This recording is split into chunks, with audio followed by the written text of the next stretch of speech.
안녕하세요. 오늘도 역시 날씨가 많이 찌뿌두둥하니 몸들이 편안하신지 잘 모르겠네요.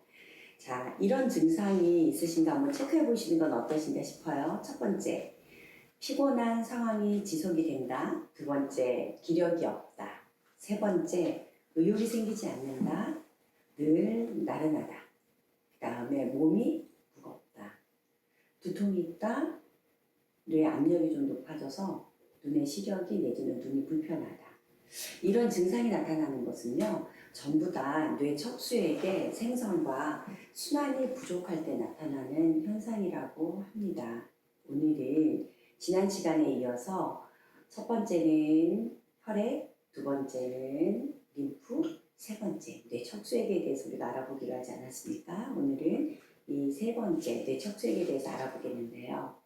조금 전에 제가 말씀드렸던 여러 가지 증상들은 뇌를 담고 있는 척수액, 뇌를 띄우고 있는 척수액이 원활하게 이루어지지 않을 때 나타나는 현상이라고 합니다. 원장님들 그런 현상이 있지는 않으세요? 이런 현상이 있을 때 우리가 도대체 이게 어디에서 오는 건지 한번 알아보는 것도 좋은 것 같아요. 그래서 제가 오늘 이렇게 원고를 한번 준비해 봤어요. 뇌라고 하는 것은 전문적인 그런 단어들이 많이 나와야 되기 때문에 그것을 우리가 알아듣기 쉽게 저희가 조금 변형을 해가지고 오늘 함께 나눠보도록 하겠습니다.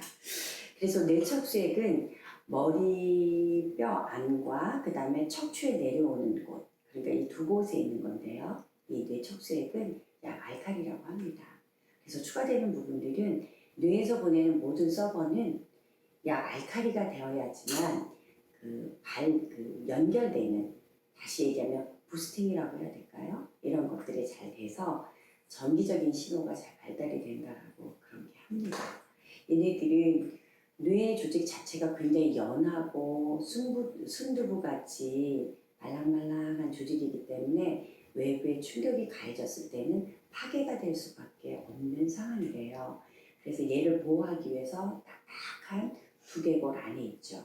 그럼 딱딱한 두개골 안에 연한 순두부 같은 뇌 조각이, 뇌가 여기 안에 있는데 마찰이나 움직임이 있을 때는 손상이 올 거잖아요. 그러니 여기서 뇌척수액이 둥둥 뇌를 떠서 받치고 있다고 합니다. 우리 몸이 보통 제가 말씀드릴 때 60쪽의 세포라고 늘 말씀을 드렸어요. 그 세포도 몸에 있는 체액에 떠 있는데요. 뇌척수액도 체액의 일부분이지만 얘는 오로지 뇌와 척수만 운행하는 특징을 가지고 있는 뇌척수액이라고 할 수가 있습니다. 이 뇌척수액이 어디에서 생성이 되냐면은 뇌실이라고 하는 데가 있거든요. 뇌에. 그 뇌실에서 만들어지고요. 500ml 정도 만들어진다 그래요. 그래서 얘네들이 하루 동안 사용할 때 생성이 되는 노폐물이라든가 찌꺼기라든가 아니면 영양물질이라든가 이런 것들을 전달하고 운반하면서 한 3번에서 4번 정도 바뀐다고 해요. 얘네들은 보면은 어떤 것에 의해서 이렇게 우리 몸이 잘 유지가 되고 보호가 되는가라고 하면 이렇게 3번, 4번 뇌 척수액이 갈아져야 되는데 근데 여러분 뇌 척수액을 갈기 위해서 여러분은 노력하고 있습니까? 이 시간에 뇌 척수액을 갈아야 돼. 이렇게 하지 않죠? 이런 것은 모두 다 뇌에서 자율신경계에 의해서 신경계의 사인에 의해서 자기 스스로 움직이는 게 면역이라고 우리가 일컫는 거고요. 그 면역에 의해서 일컬어지는데 무엇보다 가장 좋은 것은 숙면을 취할 때 이런 기능이 잘 할 수 있도록 도와준다는 거죠.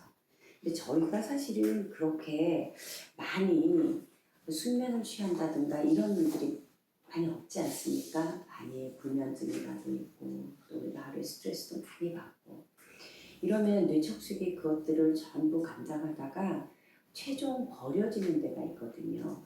그래서 뇌척수액은 림프액과 이 림프액에서 흘러 들어가서 그 다음에 혈액과 같이 연결이 돼서 림프로 배농이 된다라고 그런 이야기들을 하는 것을 제가 확인을 했습니다. 이런 것들이 갈아지고 바꿔지고 하면서 나타나는데 나이가 들면서 이런 순환의 매개체가 느려지기 시작을 하면서 혈액이 탁해지기 시작하죠. 혹시 방송을 보고 계신 원장님들 해경기 들어가신 분도 계시죠? 또 저같이 폐경기를 거쳐서 완경기를 거치시는 분도 계신데요. 이런 완경기에 거치게 되면 에스트로겐의 예전에 같은 분비 조율이 되지 않기 때문에 혈액이 탁해지기 쉽다고 그래요. 여기에서 일석하는 것이 무엇이냐? 뇌와 척수액도 거기에 들어갈 수 있다고 봐야 되거든요. 그럼 우리는 예전과 또 동일한 음식과 동일한 건강을 한다고 하더라도 우리에게는 이전보다 훨씬 더 탁해지는 혈액의 조건을 갖고 있을 수밖에 없어요. 그래서 저희가 이것을 이제 필로스 테라피 보통 배우신 분들이라든가 아니면 강연을 하고 있는 패밀리샵들에서는 뇌척수액에 대한 순환에 대한 테라피를 기본으로 다 해가고 있죠. 그런데 이렇게 받지 못하실 경우 우리가 집에서 간단히 할 수 있는 방법이 있거든요. 그 방법은 뭐냐면 아주 간단해요. 심호흡을 자주 한다는 거예요. 그래서 어깨를 펴고 가슴을 펴고 단전에서부터 숨을 끌어다가 우리가 호흡을 할 수 있는 이런 기능이 필요한데 이런 기능을 잘 하려면 라운드 어깨가 일단은 펴져야 된다는 거죠. 가장 기본이. 그리고 단전에 힘이 들어가야 된다는 거예요. 이것을 어떻게 많이 할 수 있냐면요. 저녁마다 수욕을 하면서 수욕을 하시면서 아로마에 힘을 입어서 이산화탄소는 갖다 버릴 수 있고 그 다음에 좋은 공기는 다시 흡입할 수 있는데 흉곽과 단전과 그 다음에 코와 이런 어깨에 그런 큰 가슴, 작은 가슴 근육이 전부 협동해서 이루어질 수 있는 단계라고 할 수가 있습니다. 하지만 이 방송을 보고 계신 분이 전문가 외에 일반 이런 것들이 필요하신 소비자분들도 계실 수가 있거든요. 고객님들도. 이런 고객님들은 수욕을 하실 때에 발가락을 많이 움직여 주시면 좋습니다. 그래서 반사구가 되기도 하지만 반드시 발바닥에는 여러 신경의 센서들을 가지고 있지 않습니까? 근데 그 센서가 보면은 뇌하고 굉장히 많이 연결이 되어 있다라는 그거가 있죠. 그래서 발가락 꼼지락 체조를 하는 것이 가장 좋습니다. 발가락이 있으니 5가지의 발가락을 전부 동시다발적으로 움직일 수 있는 체조. 이게 꼼지락 체조라고도 하고요. 발가락 체조라고도 하거든요.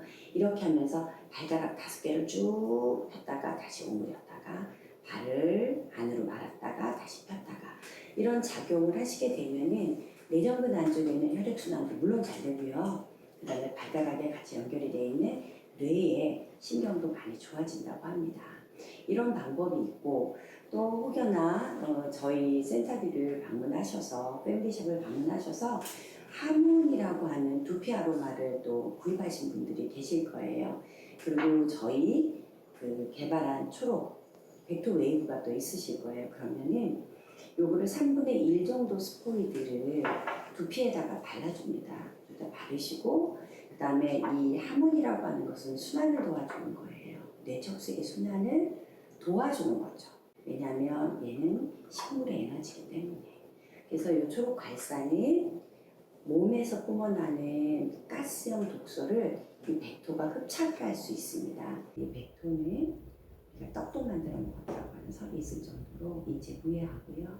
아주 미량이지만 적외선이 발생되기 때문에 따뜻한 물에 담갔다가 소비자님들 갖고 계신 분들은 따뜻한 물에 담갔다가 이렇게 지우시고 내 척수액은 내가 이렇게 가면서 할 수는 없잖아요. 그죠? 그래서 팔을 뒤로 이렇게 돌리시고 이 귀 뒤서부터 어깨까지 간단하게 쓸어주신 다음에 그 다음 어딜까요? 이 헤어라인 쪽을 좀 만져주시면 좋겠죠. 그 다음에 귀 쪽으로 만져주시고 그래서 귀 뒤로 넘겨주시면서 3, 4분만 투자해도 충분하죠.